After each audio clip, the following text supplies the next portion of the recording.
Should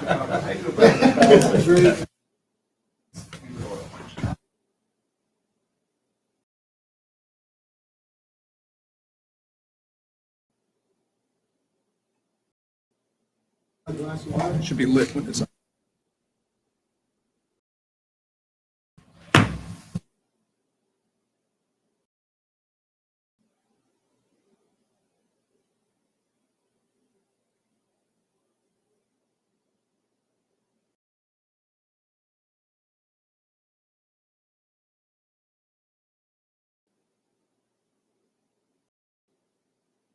We live?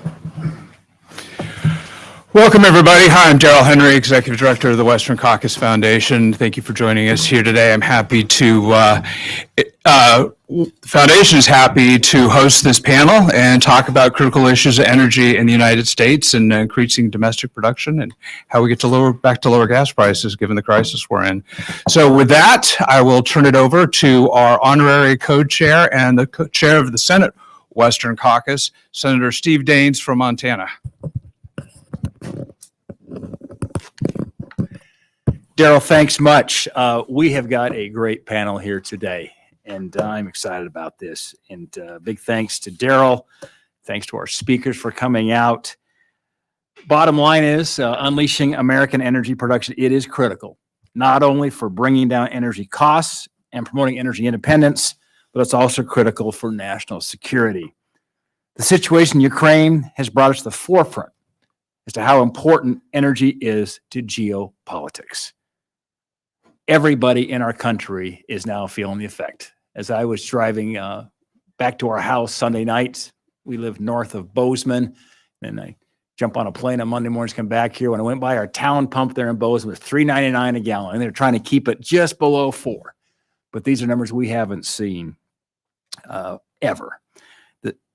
We are seeing what Russia is doing. They've wielded energy as a weapon against Europe.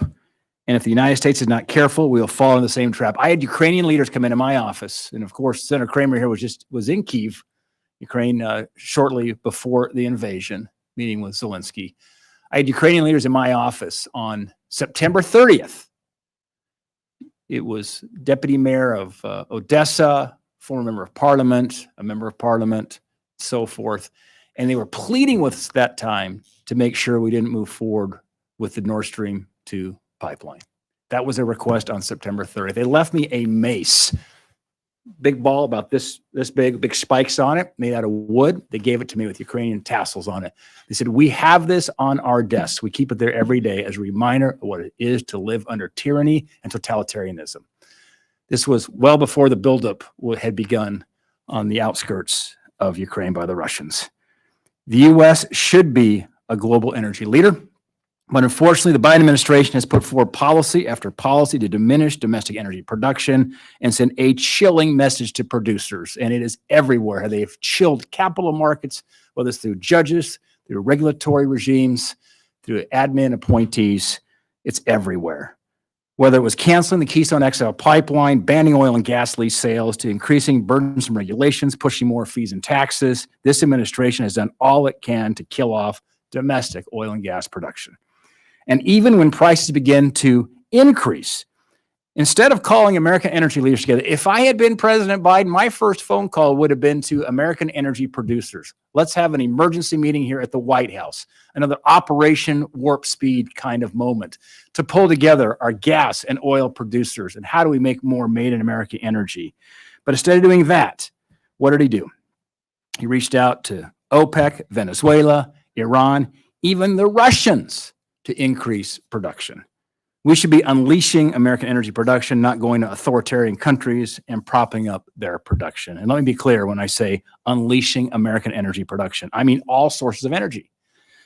Oil, gas, coal, nuclear, hydropower, not opposed to wind, solar, and geothermal. We just want a balanced approach in all the above energy portfolio. And I also mean increasing domestic production of minerals and materials. The U.S. has an abundance of energy and minerals. We need to start oil and gas leasing now.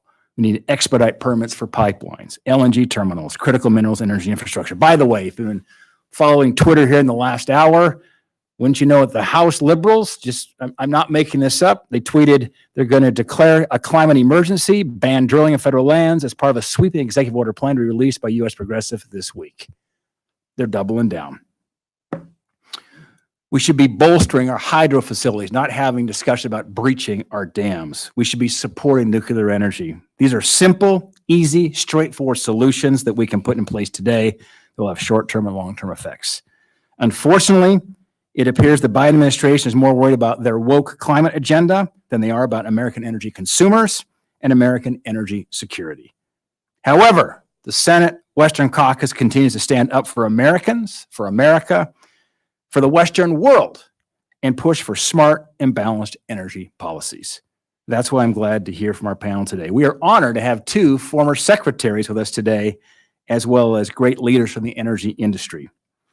With that, we're going to turn to our panelists. I'm going to start with the Honorable David Bernhardt, the former Secretary of the Interior.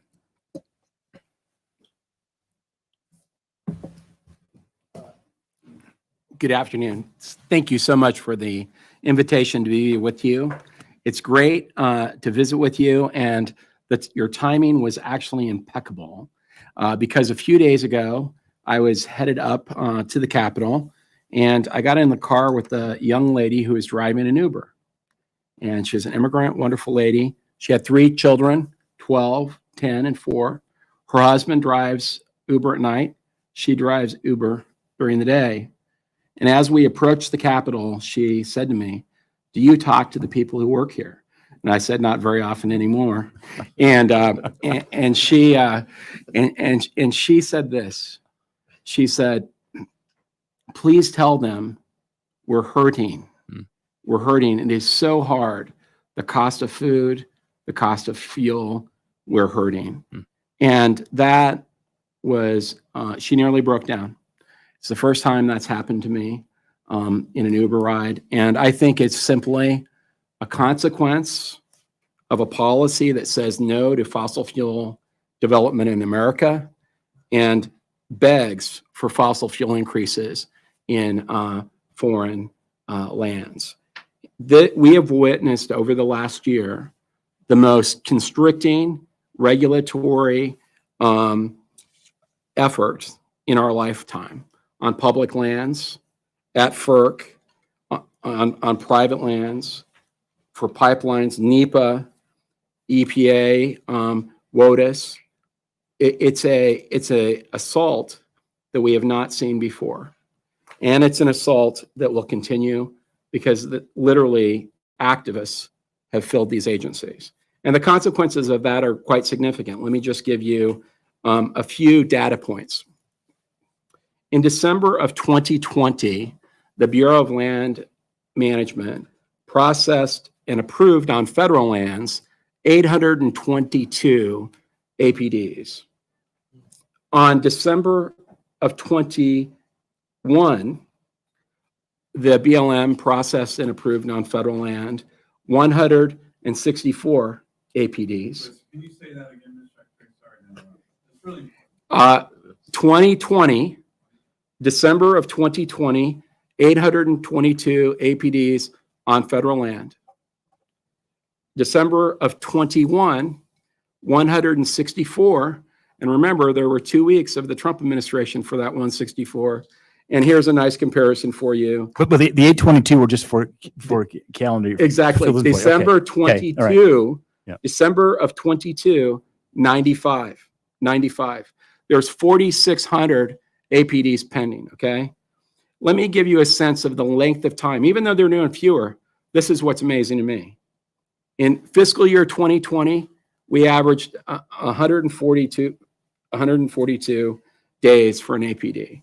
In 21, 182 for fiscal year 21. And remember, 3 months of fiscal year 21 are Trump years, all right?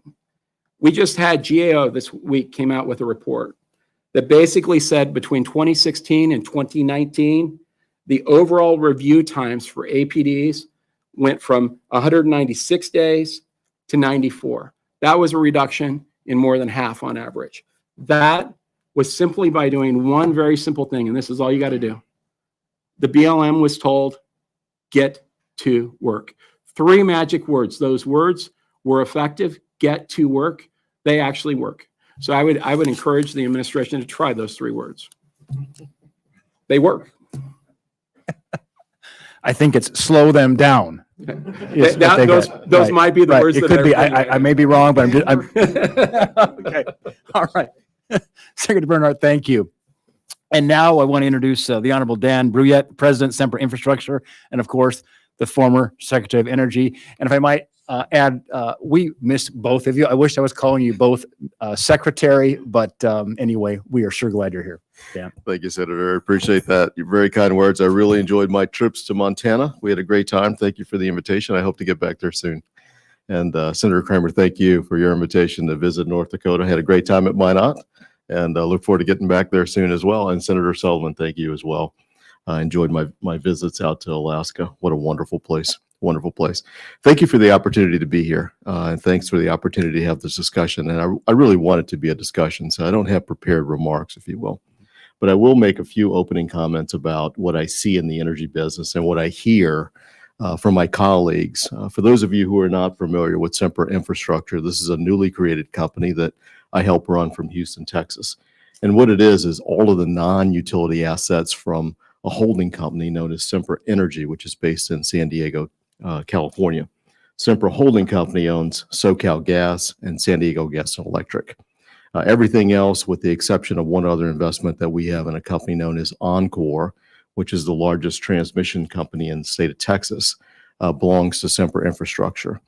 What we own there is some very large LNG export facilities. So Cameron LNG out of Louisiana, where I grew up, one of the largest LNG export facilities in the country today is part of Semper Infrastructure. We're developing Port Arthur LNG export facility down in Texas. We have 2 facilities on the western side of the Mexican coast that we hope to export LNG to the Asian markets. And as you look at what's happening in the world today, as you look at Ukraine, you look at Russia, and you look at the literally the 180 that has been done by countries like Germany. Senator, you mentioned Nord Stream 2. We spent a lot of time on the ground arguing against that pipeline because we could see very clearly the increased dependency of not only Europe, but Germany in particular on Russian gas. No one is in the I told you so business, but boy, we are paying a heck of a price for some of the decisions that were made 4, 5, 6, 7, 8 years ago. What I do in this company is provide LNG and provide natural gas to the rest of the world.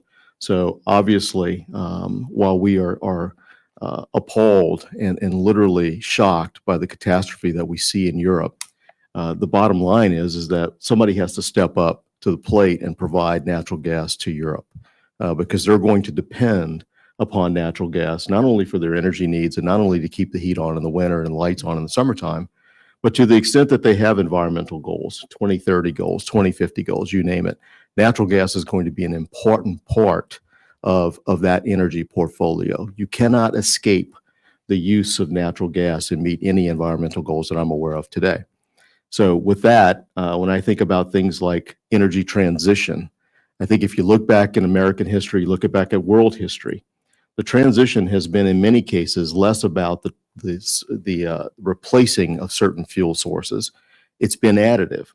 And what's happening now in the world and what's happening here in America is that the transition is going from less energy to more energy. And it's going to continue that way, which is why we need all forms of energy. Yes, renewable power. Yes, nuclear power. Yes, natural gas. Certainly oil. It is going to be a transition from less to more. And the market will help determine where that portfolio sorts itself out. But I think today, at least when I listen to some of the political discourse and even some of the economic discourse, there's a movement in place to move away from natural gas, move away from fossil fuels. And Dave just articulated some of it. I mean, we see it in all forms of regulation. We see it obviously in the environmental regulation. We see it obviously in the Department of Energy regulation. We see it in the Federal Energy Regulatory Commission regulation. We also see it in the financial markets. We see it with the guidance that's been given to the United States Department of Treasury. We see it in the guidance that's given to the DFC with regard to lending overseas. All of these things add up to chill investment in this industry. And I think as we think about where we go from here, because I know that both of you are both, all three of you United States Senators, you're more about solutions than casting blame. You always are looking for solutions. I watched your hearing last week. A lot of that conversation was, what can we do? And I hope today we can have that conversation. What are the things that we can do to help alleviate the pain, David, of the consuming public here in America and around the world?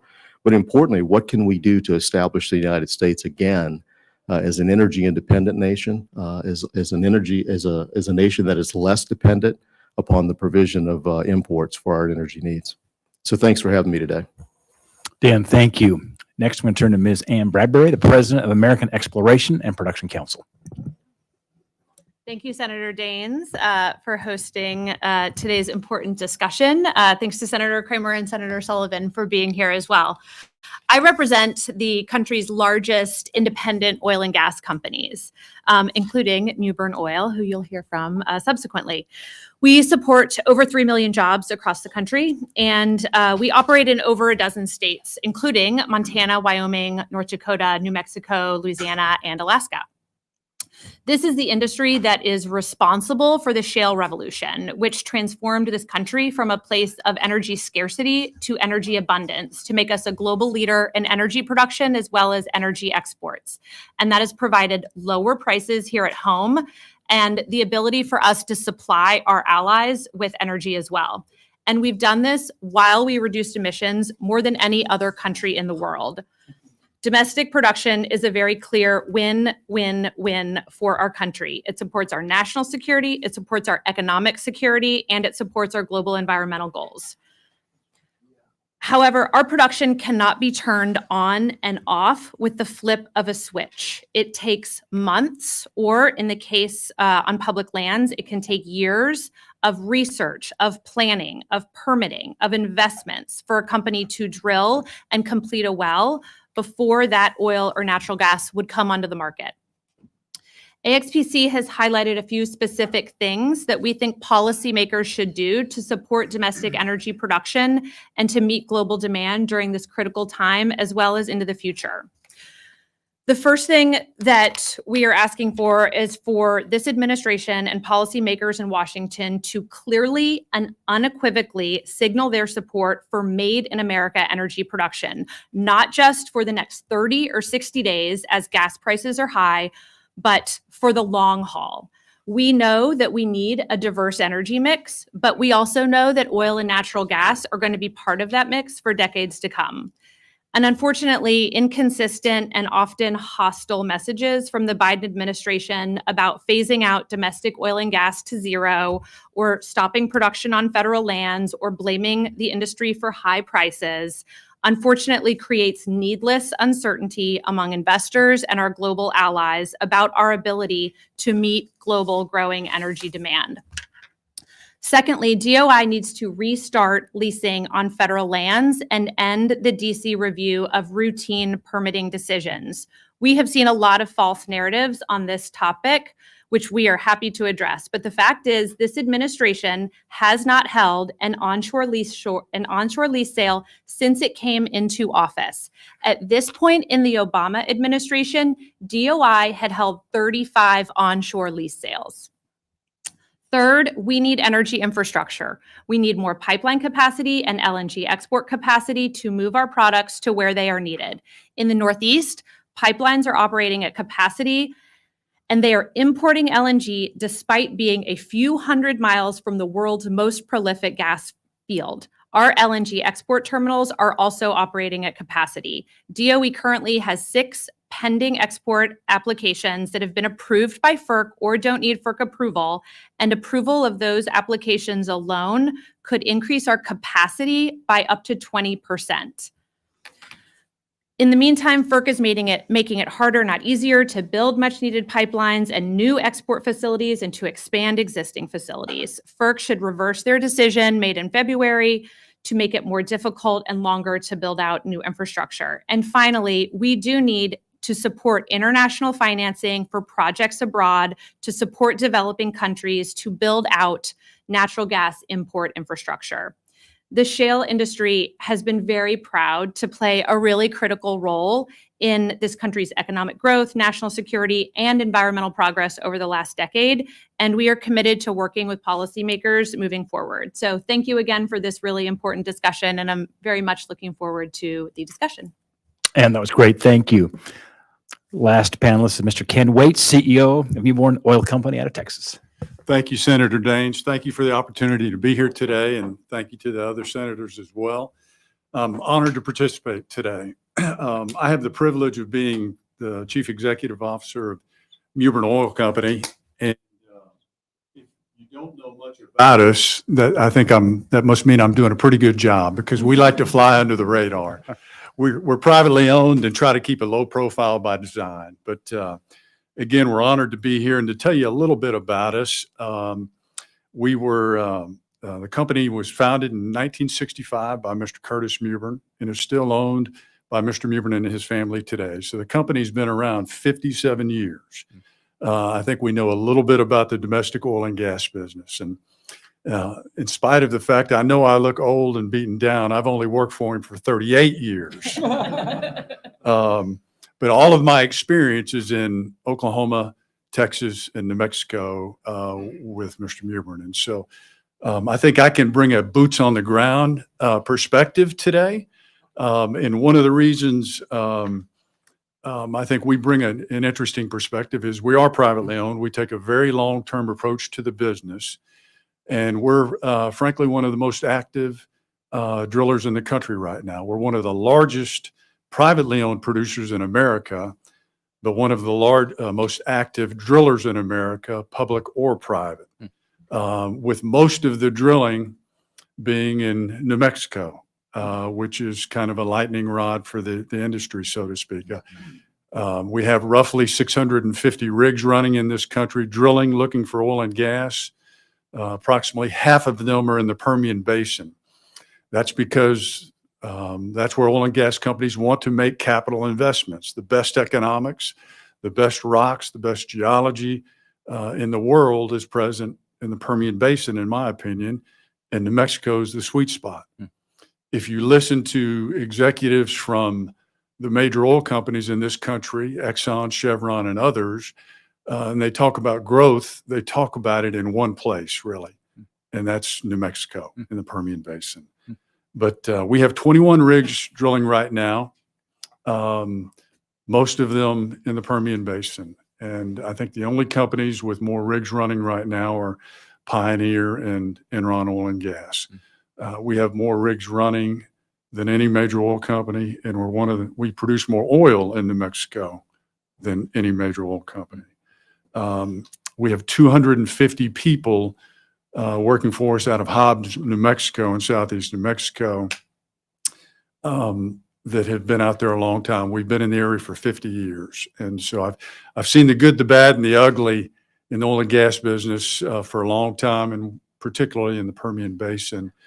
And we've learned a lot of things, and we've seen what the industry can do working together, and some of the challenges we have, certainly. Governor Lujan Grisham brought the industry together with regulators and environmentalists, and we worked together to figure out ways to responsibly develop oil and gas in New Mexico while also reducing our environmental footprint. And as part of that regulation, we are required to capture 98% of our gas by 2025. And I'm proud to say that most companies are already achieving that goal, if not doing better, including Mewbourne Oil Company. And so I think it's evidence that we can find ways to work together to provide energy, economic, national security here, responsibly develop oil and gas reserves in this country, and do it in an environmentally friendly manner. I would argue that some of the greenest energy in the world is domestic oil and gas. And so I'm honored to be here again today. I can talk to you in great detail about some of the things Secretary Bernhardt and Secretary Brulette discussed regarding permits and others. So thank you for the opportunity, sir. Ken, thank you. And I'm glad you brought up the environmental element here. because as environmental stewards, we are best served when the United States is leading in energy production and development. I'm going to turn to the Senator from North Dakota, Kevin Kramer. Kevin, I was talking to our governor about acquiring Western North Dakota with these higher oil prices right now. But after I just heard Ken speak, I think we're going to go after New Mexico. It sounds awfully good. Senator Kramer. Yeah, thanks, Steve, and thanks to all of the panelists and colleagues who are here. So to be honest, you all have said something I want to ask you a question about. So I'm more curious than I am probably productive here. But you talked, well, several, but Dan particularly, you talked about the chilling signals to the capital markets, the Europe gas window. I think that's the moment we're living in that presents opportunity that I worry we're going to miss it if we don't act quickly. But we can't act quickly without longer term certainty, and so gets back to these chilling messages. And I appreciate your 4 points. I mean, they're absolutely fantastic. So here's the one. Well, I don't know if it's not just one. I want to try to. Let me ask, Ken. You got to the point of you're talking about being an independent, being privately owned. I have been to. I can't tell you how many meetings with these CEOs that I love, and they're fine fellows, and in one case a woman. Here's the thing. So often the solutions we talk about are easy for them. But I always say I hang out with independents and privates and more domestic producers. Not that we don't love, I mean, the Hess flag was flying over North Dakota long before the Bakken was cool. But at the end of the day, I do worry that the diversity of our other producers gets diluted more and more, and that actually is counter to energy security. So Ann has these wonderful 4 things that we need to do, and I agree with all of them, particularly the unequivocal support for American made. I mean, there's no apology needed, none whatsoever. There is no sense in transferring our climate guilt to polluters, which is what I see. Could we just ground John Kerry's plane? That would be a good start right there. But anyway, maybe if you could speak a little bit to what you're hearing from, again, more, drill down a little bit from the perspective of the independent, and how that is a little bit different, and how maybe some of these solutions, to the degree they talk about solutions, can be met by you. I just want a distinction between the ranges. Senator, absolutely. That's a great question. And I think, traditionally, many of my friends who are in my role at publicly owned companies, I may have been envious of their ability to tap the capital markets, and some, there are advantages to being publicly owned versus privately owned, or vice versa. Secretary Bernhardt, Secretary Brulette spoke to some of the challenges they have today in the capital markets and with shareholders.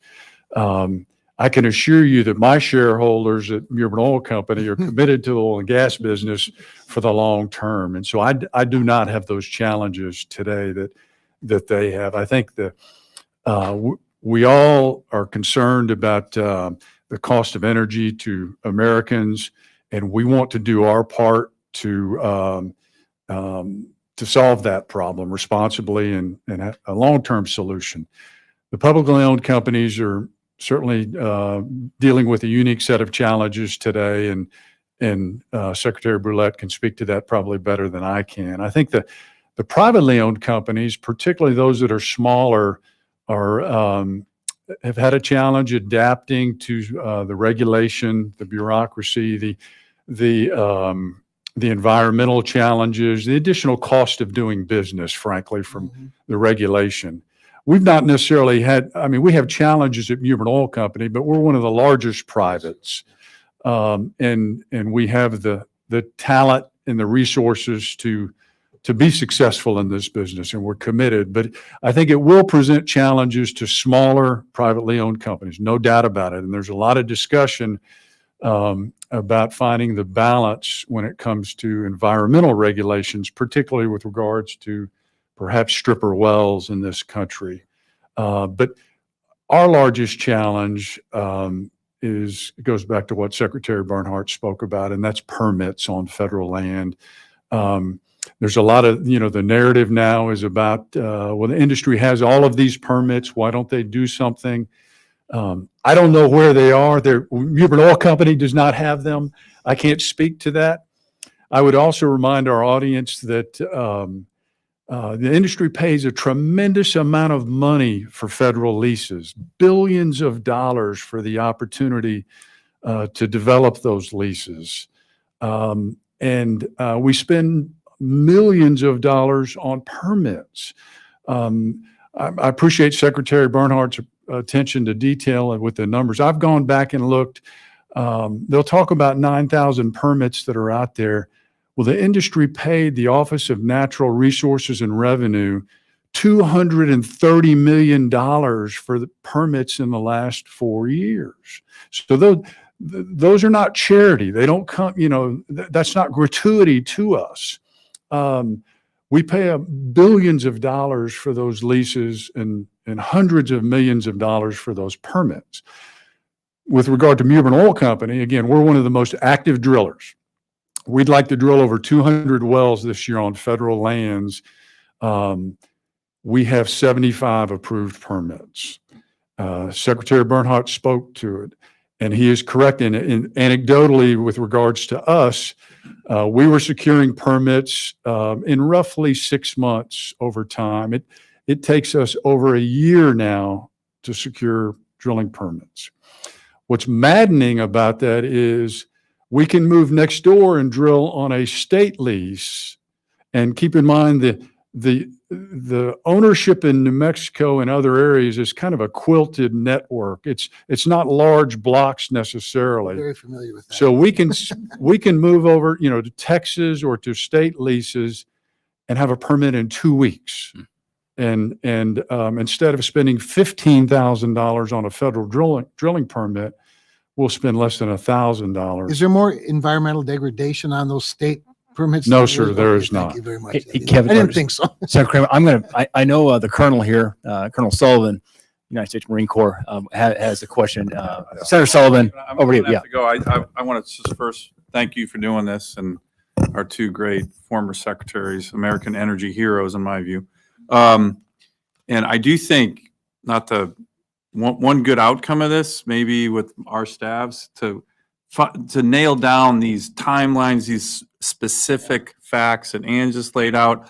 I mean, there's so much doublespeak, there's so much BS, there's so much spin, seriously, that's out there. It's trying to confuse the American people. There's so much hypocrisy. And I'm going to go a little bit harsh here, Ken.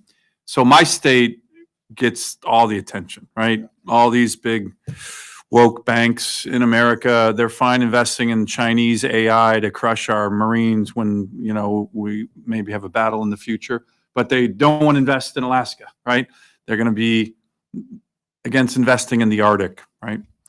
I deal with this crap on a daily basis. But the hypocrisy in this building is really bad. So the senior senator from New Mexico, about once every 4 months, writes a letter to a bank, an insurance company, Deb Haaland, always focus on shutting down Alaska. The senior senator from New Mexico.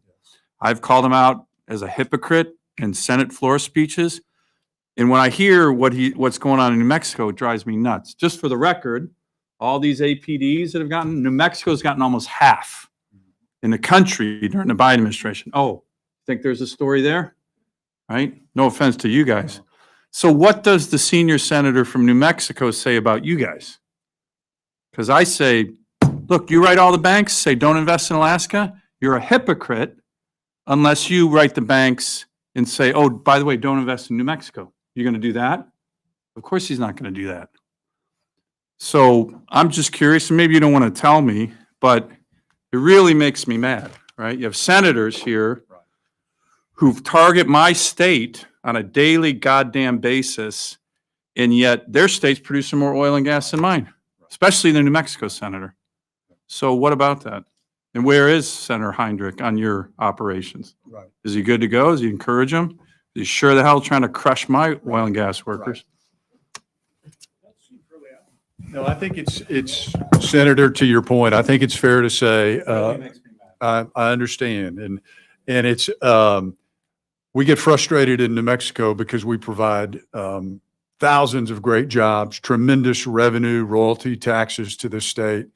And it seems to be a constant battle out there. You know, the state runs a surplus. Senate delegation? Yes, Yeah. yes. And I'm, I hope the people in New Mexico know this.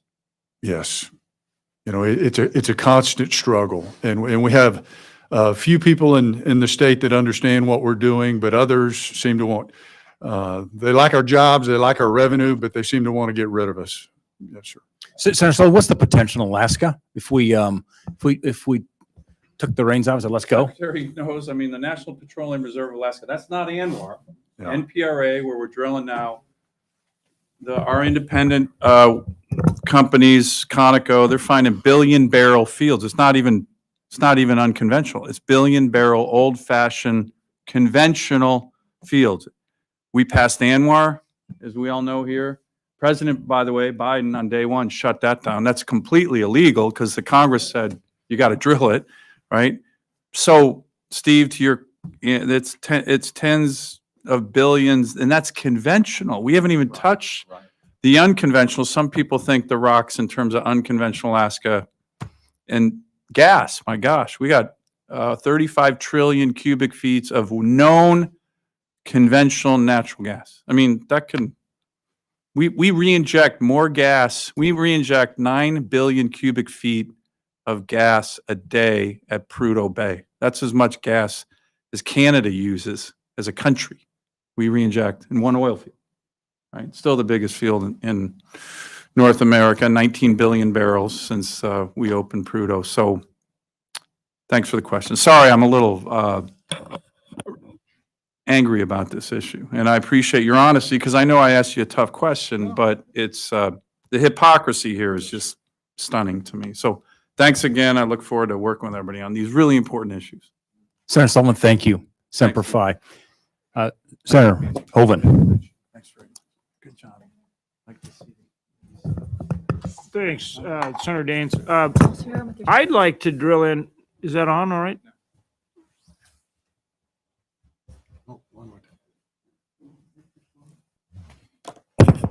There we go. All right.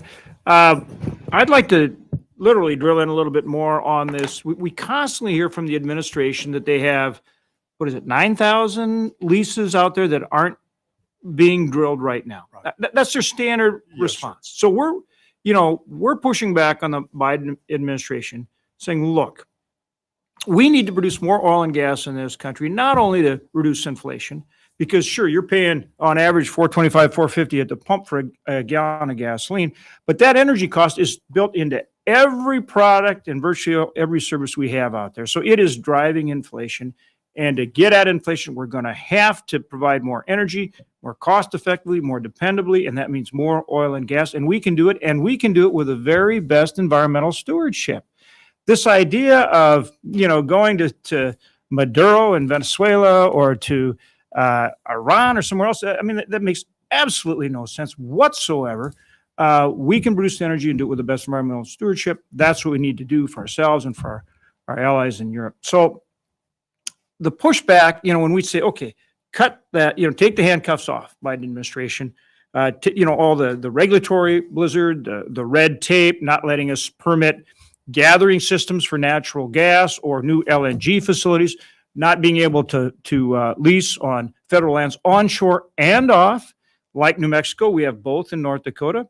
Our offshore guys aren't here, but obviously Louisiana, other areas, huge potential. You heard Senator Sullivan's frustration, which we share. We absolutely share that frustration. This makes no sense. And the American people know it. And they're out there paying $4.25, $4.50 a gallon, in some cases over $5 a gallon of gas, and they're fed up with it too. So what's the pushback we hear? Oh, well, gee, it's somehow Putin's fault. Well, these prices were going up well before Russia invaded Ukraine.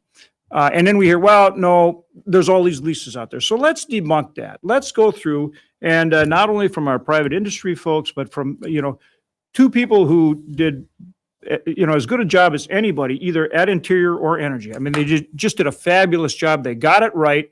they got it right both in terms of the policy, and they got it right in terms of the people delivering service, which is their job.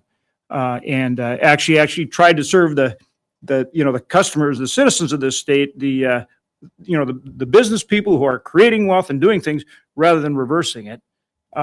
Just totally got it right. But let's really drill in. Let's debunk this. Oh, there's a bunch of leases out there. So somehow we're not holding up energy development when we don't issue more leases on federal property. And I'd like to hear everybody to weigh in on that and really debunk this thing.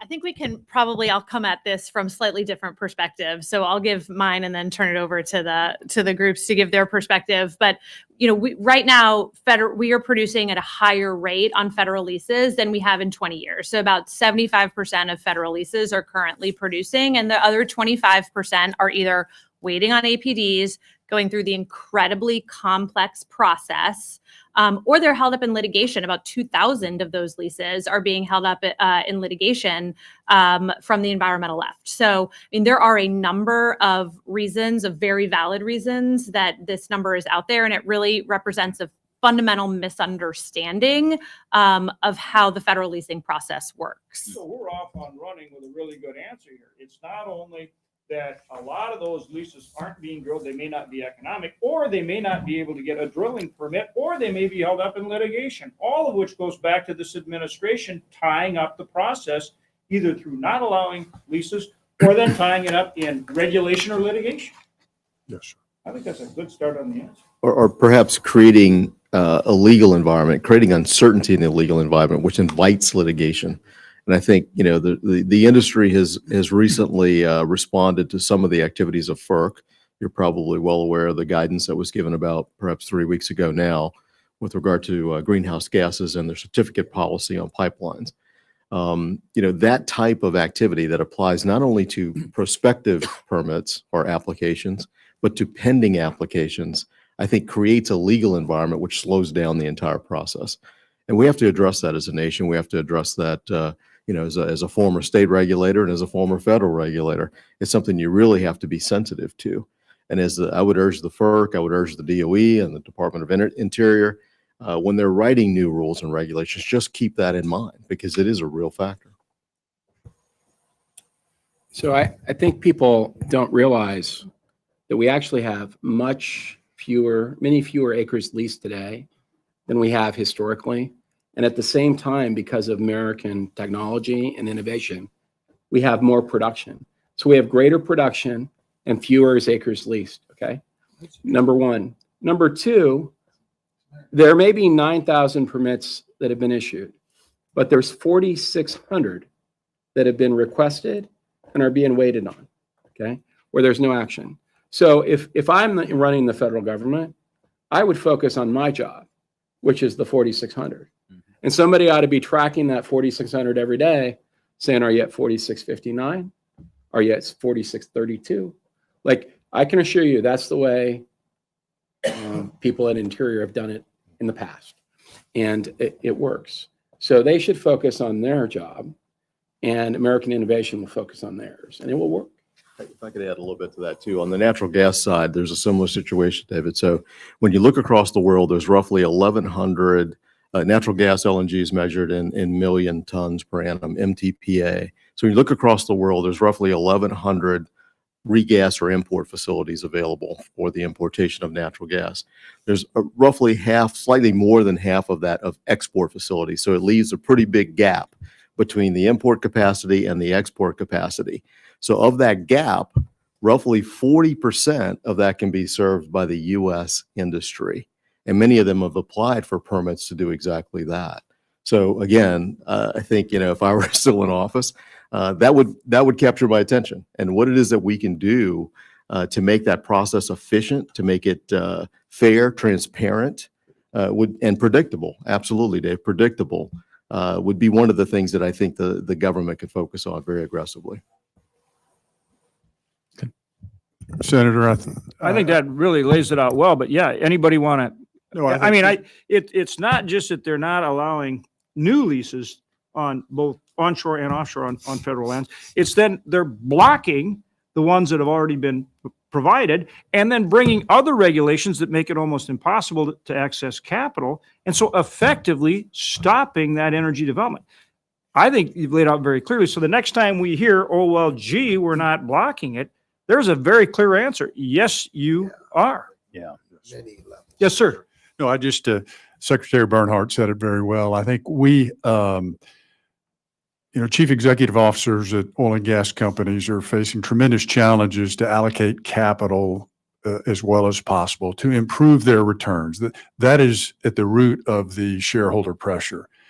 And they're telling you where they want to drill. They're asking for permits where they want to drill. I think we want to allow them to allocate capital to choose the drilling locations and not have the government tell them where to drill. Let's have the government process the permits that they want, the BLM.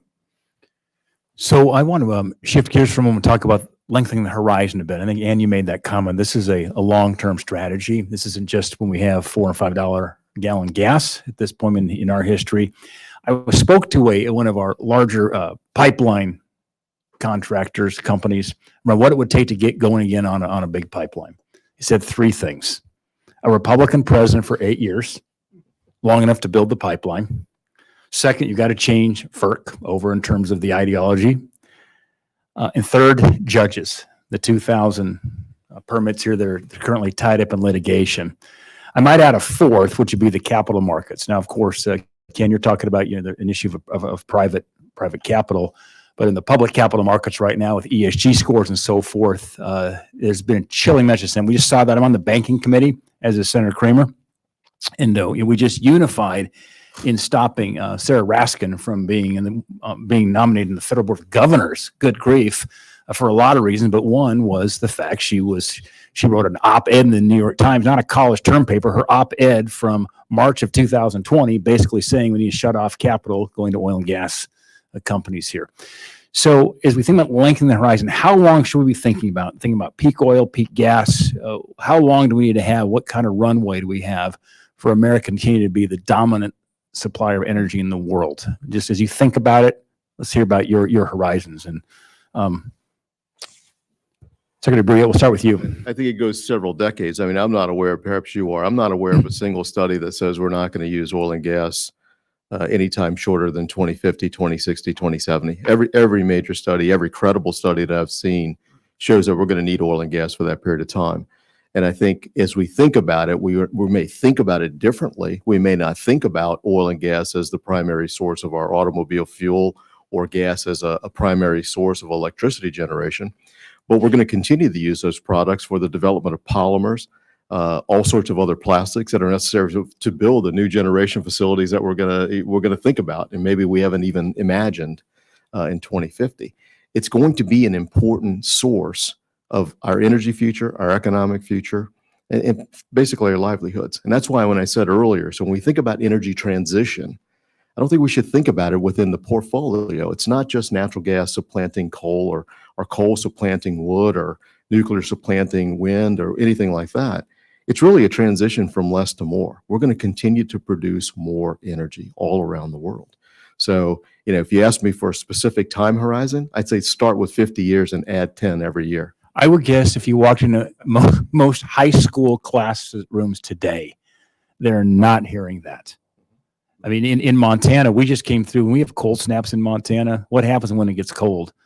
When 20 or 30 below, and that's summertime in North Dakota. I know Kevin and John, but the wind stops blowing, and we've in fact that more idea. We've got growth in our supplies of wind energy. But when we go back in February, this last month, when it got to 25 below in Montana, and look at peak load, because when the temperature goes down, the load goes up, and the wind stops blowing, 1% of the overall energy supply is being delivered by wind. 1%. Had we not had our coal fire plants, as well as hydro and others, they want to breach some of these dams, we would have been in real trouble. These like life and death situations, not like we saw happen in Texas here last winter. Secretary Bernhardt, how do you think about it in terms of horizons? Well, I think of 2 different things. The first is the long term.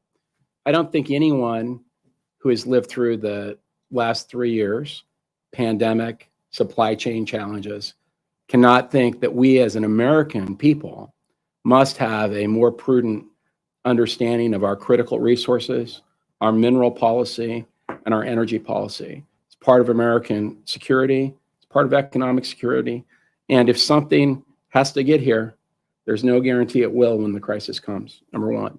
But number two, I think that we ought to think about timelines. And here's why. When I was at the Department of the Interior, I set a couple goals, like you'll get your projects done over a certain period of time. You know what it did? In a couple of years, we went from BLM averaging 4 years on an EIS to 1.3 years on an EIS. And that was by simply saying this, I'm going to impose a timeline. And why did I do that? How many articles do you think a week a reporter would write if they had no deadline? They'd had no deadline. Probably not very many. And so because of that, our processes for these infrastructure initiatives, for individual projects, has become death by 1,000 cuts because no one cares about the timeline, except the American people, who aren't really part of the process often. And I think that over time, you all are going to have to decide, should we have some timelines? President Trump with NEPA said our goal was 2 years. It is not unreasonable to look at the world and ask yourself, can we have a deadline? And if it's a bad project, it's gone. If it's a good project, it goes. That, I think, is critical long-term to doing these infrastructure projects. If government doesn't do that, I believe they're not going to happen. The timeline's just going to get worse and worse and worse. And that's my bottom line. Thanks. Ann? Yeah. So, under the IEA Sustainable Development Scenario, which models countries' Paris commitments, which, many would argue is still an optimistic scenario, about 50% of the world gets their energy from oil and gas in 2040. So decades to come, optimistically. And, I also think it's really important to remember that, energy is a global issue, and there are still billions of people in the world that don't have access to affordable, reliable energy. When we were at Sarah Week last week, there was the energy minister from a developing nation who said, you've had your energy transition. Let us have ours. Ours is going from, wood fuel to fossil fuels, so, you do your transition, but ours looks different than yours. And I think that's really important to remember. I also, I think Dan's explanation of an energy addition, or an energy expansion is a really much more accurate characterization of what we're going to see in the world. I think one of the things that I personally am quite impressed with this industry about is we're not anti-renewable. We have not lobbied against subsidies for renewables. We understand that a diverse source of energy is beneficial for this country. But we also know that if you are not realistic about energy needs and what sources can provide it, that you are going to fail in your climate goals, and you're going to fail in your economic goals, and you're going to fail in your national security goals. And that realism is what is missing from a lot of this conversation. And getting back to this question on, what does this mean for capital allocation? I mean, when, the Secretary Kerry is going around, and one of his first actions is to, talk about how fossil fuels are, potentially a stranded asset and drive capital away from this industry. That narrative is really just a recipe to shifting investment from oil and gas overseas and empowering places that are not friends of the U.S. to produce oil and gas. So that's a really important question, and I'm glad you asked it. And that's something that we really need to think about in the long term. So Ann, a follow-up. You were at CIRA last week. So we saw John Kerry's comments. Stunning. Now, I associate myself with the senator from North Dakota, Kramer's comments of grounding his plane. Is that what you said? Yeah. But it would. But, just as the invasion is starting to unfold in the Ukraine, of course, he made the comment about his concern that this might affect this climate change progress. But I understand at CIRA, he made, if I could paraphrase, almost a moral argument saying there'll be 100 million climate refugees versus 2 million Ukrainian refugees. That is beyond words. That was a lot. I don't. And remember, he's not just a private citizen. He is the U.S. Special Presidential Envoy for Climate. Right. He's speaking in an official capacity for the president. And again, I agree, and I share those concerns. And I think what we find very concerning is sort of, even from a climate perspective, even from the global climate envoy, there still remains sort of a focus on that shutting down domestic fossil fuel production is tantamount to improving the climate. And that is what I think the tautology that we need to disassociate from, because obviously we have shown in this country that you can both be the world leader in fossil fuel production and the world leader in emissions reductions, and you can have both. And again, if you're not realistic about the world's energy needs and the ramifications of what that means for people, then you're not going to be successful in any of your goals. And if I could add to that. Yep. I agree with you. I think it's important that we understand that. Senator Kramer made a comment earlier that I just want to pick up on. Right now, we have an opportunity with U.S. gas, with U.S. oil production to displace, in many cases, oil and gas production that comes from a very dirty production environment, and that is Russia. So to the extent that we can take that incremental step, we've not only accomplished the goals of economic security and energy security here in the United States, but we're also meeting, I think, Secretary Kerry's or others' environmental goals. So I would urge us, as we think about solutions and that we think about the steps that we can take, that we take at least the incremental steps, the low-hanging fruit, as we say down in Louisiana, perhaps we say in other parts of the country. It's very easy to do. And it's important that we take those steps. The other things that, we can perhaps think about as we think about, I heard some of the other comments that were made at Sierra, not only by government officials, but also some in the industry. The other transition that's occurred is not only just less to more, but it's to more energy dense fuel sources. I mean, we've moved from wood to coal to, natural gas and other things, nuclear power, fusion power, perhaps one day in the future. It's density that drives a lot of this. So we think about public policy. If we take away the most dense fuels and replace them with less dense fuels, what we've done is not only, lessened our energy security, we've also created new demands in the marketplace. Now we have to make more windmills, and we have to make more solar, and we have to make more of whatever the less dense energy fuel source is. So you create this entire value chain dislocation. And if we think we have problems with permits today, with drilling, think about the other permits you need in this process. You need permits for roads, you need permits for all sorts of things. It's not just the permit to drill that matters. Yeah, great point. I'm going to turn it over to Senator Kramer here. Ken, did you have a thought on this as well? Thank you for the opportunity, Senator Daines. And admittedly, I'm not sure we'd be having this discussion today if it were not for the challenges we have in front of us right now. And so I'm thankful that we are having the discussion. Right. I completely agree with everything that's been said, and would just remind the group that the oil and gas industry is an amazing, resilient industry. We've been talking about peak oil and the demise of the fossil fuel industry all of my career. And the people of North Dakota, Montana, and the other oil and gas producing areas are amazing, talented, resourceful people. Who would have thought we could take production in this country from 5 million barrels a day in 2010 to 13? Nobody else in the world's done it. I'm confident we can do, the people, the technology, the resources, apply those to the environmental challenges and really extend our runway in this business. Thank you. Senator Kramer. So I want to dig a little deeper on sort of the combination of chilling messages that push this capital away. I believe there's a lot of capital that wants to invest in the American economy, but just doesn't feel like they can. So timeline, I love, by the way, I just, before I walked in here doing an interview, talked about what I call the 2050 fantasy meets the 2022 reality. I think we can engage our friends that believe something different than us almost on their terms right now. Now, a lot of us have been talking about the geopolitics of this for a long time, but now the geopolitics has slapped us right in the face.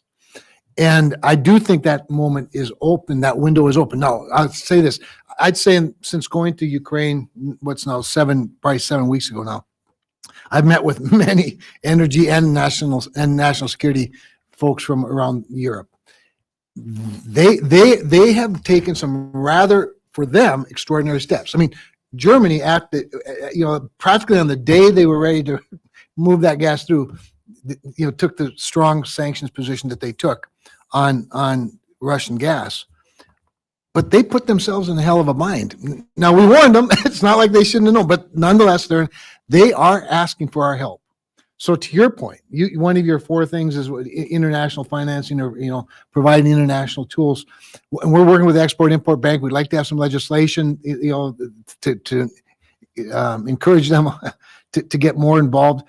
But there's a moment. The moment's now, and I don't think it's a window that stays open a long time. They need help. Now, the good news is we're coming into spring. But my observation has been over the years, spring becomes summer and then fall and then winter again, long before it was cool. And so we have this moment. So I don't know what the answer is. I think I know what it is. I just don't know how we get there. But we are in a time frame where people are listening that weren't listening before. Whether it's national security, just with regard to the climate issue.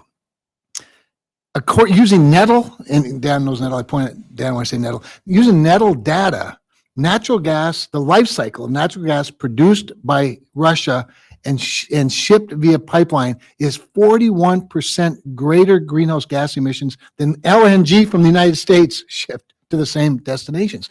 Now, that's a heck of a story to tell people. And I doubt it's very well known. It's a hard thing to probably even comprehend. But I also know that the concerns that people had prior to $4 plus gas, their priorities have changed. Their priority in our own domestic political environment, the priorities have changed. So again, we have the story to tell at a moment, I think on their terms, that can make a big difference. But I would be interested in talking a little more about the appropriate incentives. When I met with Kadri Simmons, the European Union Commissioner, Energy Commissioner, I asked her, I said, what is the capacity for your terminals to receive liquid natural gas? She said, about a third of it's available. About a third of the capacity in their liquid natural gas. Now, they have some other issues beyond there to the rest, to the final miles, if you will. We could be helping with that. It'd be kind of nice to be able to get some of those terminals in Spain connected over those mountains. That's a little bigger lift, but 10 years ago they were talking about doing it and they didn't do it. They probably wish they had today. Anyway, so I just think there's both a domestic political environment, we can talk about this stuff in ways we couldn't before, and a geopolitical one where our friends and allies are kind of asking for our help, and we should put up if we can. So I agree with that completely, Senator. And Ann mentioned an important point. Part of her opening comments, she said that there are 6 export authorizations that are currently pending at the U.S. Department of Energy. These are authorizations that have gone through the process at FERC. They've received final FERC orders, meaning they've gone through the environmental assessments that they needed to go through. They're fully approved. 2 are in Mexico and outside of FERC jurisdiction, so that none of that was needed. The last step in the process is simply to sign the authorization. So we can help the Europeans not only by helping them build additional regas facilities or import facilities in Europe, but we could help ourselves by simply allowing these exports to move forward. So simple steps that we can all take. Well, Joe Manchin's there to talk about using the Defense Production Act to do some of it. Yes.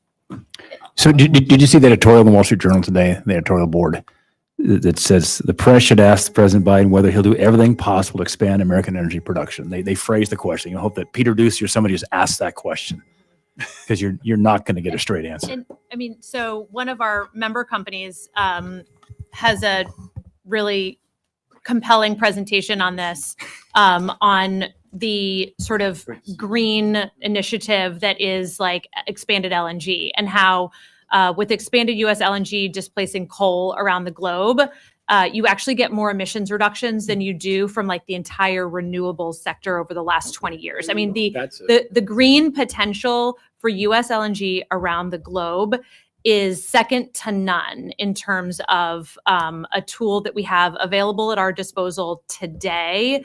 And can you get us that Certainly, backup yeah. data on it? Because Yeah. we One of the best headlines I ever had, they called me the conservative conservationist. Yeah, yeah. Right.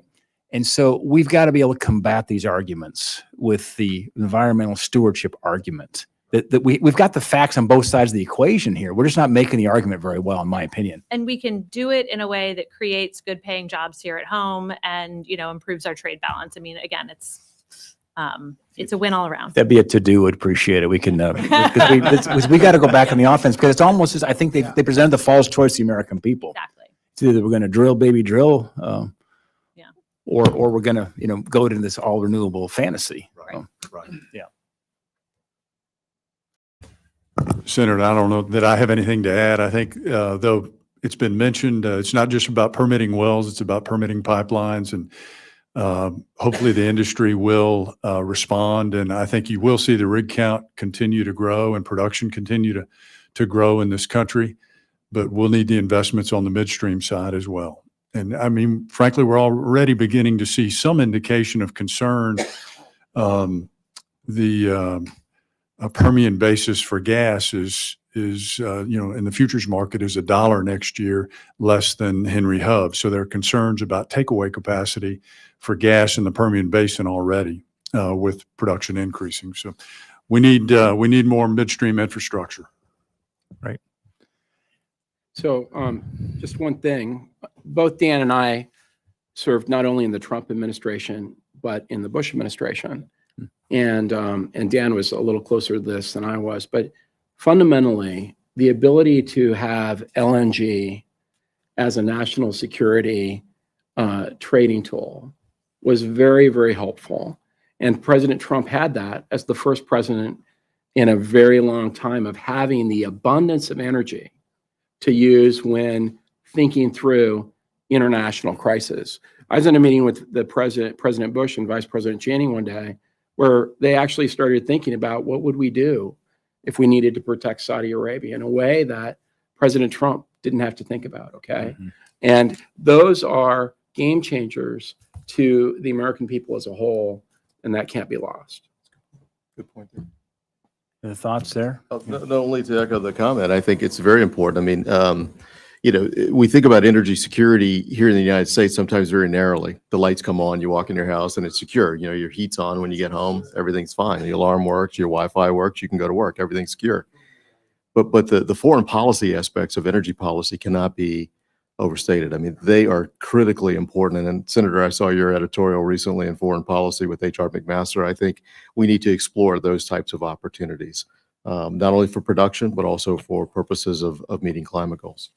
I just had a conversation here just in the last 72 hours with somebody who had a call with somebody in The Hague, and they were bundled up because it was so cold. They couldn't get enough heat. Wow. I mean, we take this for granted in America, but this is something, I think, for the Europeans, it's a little more acute in terms of what could happen. We saw that coming last fall. We said, pray for a warm winter in Europe with what we knew was going to hit some more energy shortages. Kevin, you have any other questions? I'll throw one more out there, and you got, please, if you got something. No. So just another one of the important roles the U.S. Senate plays is we have the advise consent role, certainly on the judiciary. How big a deal is the judiciary as it relates to ensuring that we produce more made in America energy? A really, really, really big deal.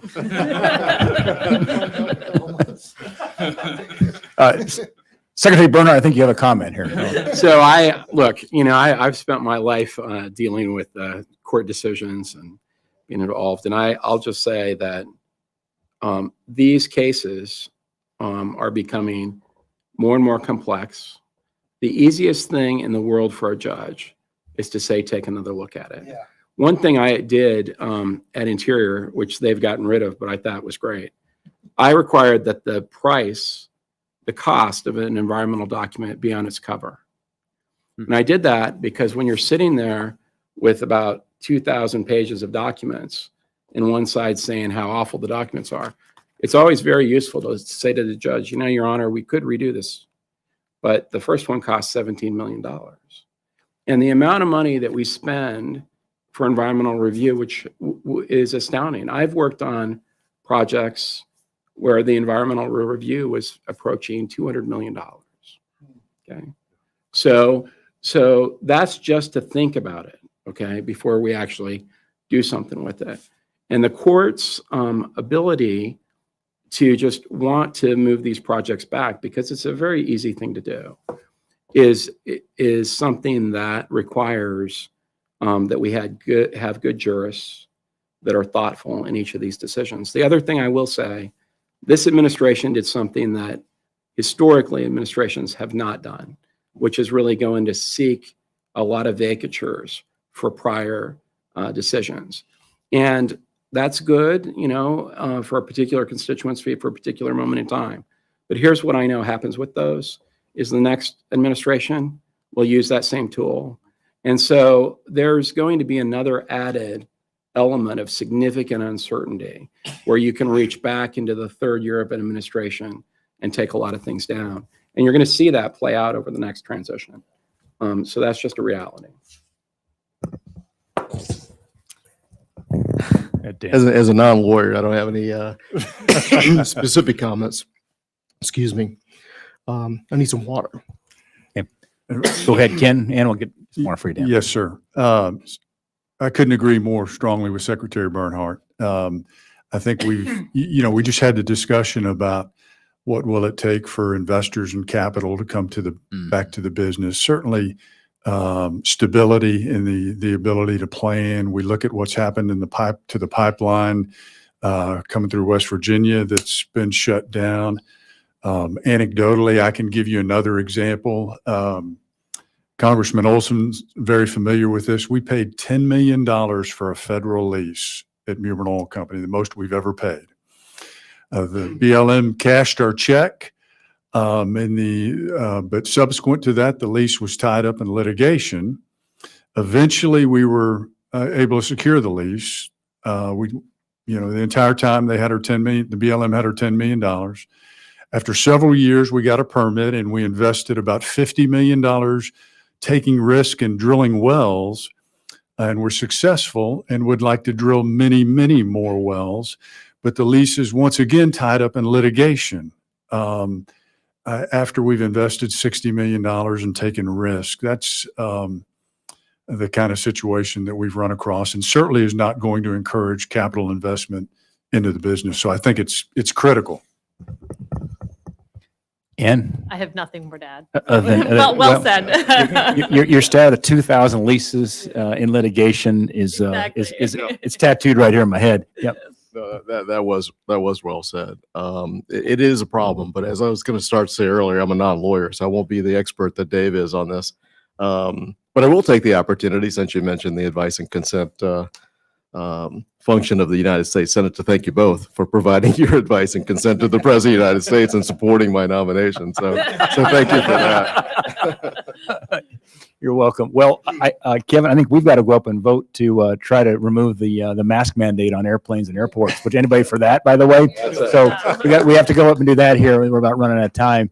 But thank you. What a great discussion today, and really informative. And boy, 4 experts here that had so much good information. And David, I think you made the comment that you had three words: get to work. If I might just say something too, I'd say elections have consequences, and it's you served your country and continue to do so well in both your capacities. An honor to serve with you all in that capacity and your current capacity today. Say the same to Ann and Ken as well. Thank you so much for what you're doing. Keep going. We'll do all we can up here to make sure you can, for the sake of our kids. And now we have 3 grandchildren. It's a different debate sometimes thinking about those grandkids. So thanks to everybody for participating today. God bless you. It's great seeing you, buddy. Hey, good seeing you. That was fun.